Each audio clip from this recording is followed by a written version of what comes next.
Les institutions de financement des collectivités locales en Afrique ont des outils qui ont été mis sur pied par les gouvernements pour accompagner techniquement et financièrement les collectivités dans leur mission de développement local.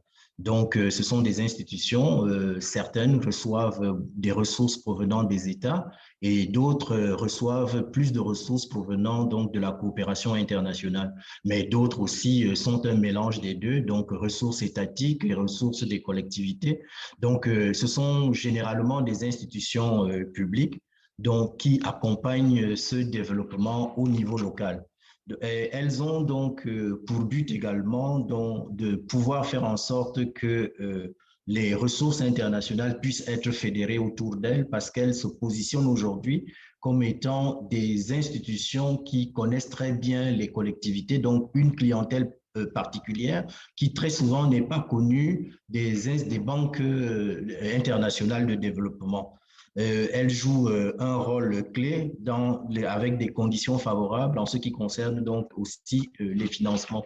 Il faut dire aussi aujourd'hui qu'elles se sont regroupées dans le cadre d'une alliance mondiale pour pouvoir se mettre ensemble et faire en sorte que le plaidoyer qu'elles ont à faire soit mieux compris au niveau des institutions internationales. Elles ont aussi été reconnues au niveau des grands agendas urbains où elles sont véritablement des partenaires.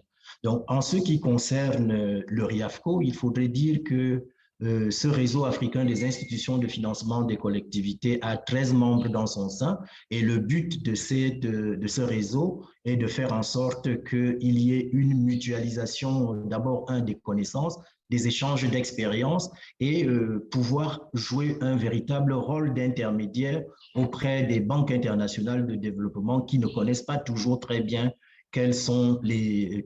cette clientèle qui sont les collectivités.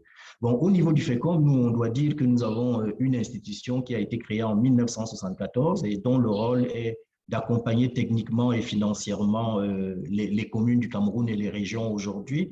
Et cet accompagnement se fait par des ressources de la fiscalité locale que l'État met à la disposition des communes et également par des ressources qui proviennent de la coopération internationale. Le FECOM aussi aujourd'hui peut recevoir des fonds, des bailleurs de fonds privés. C'est le cas un peu avec le Crédit foncier du Cameroun.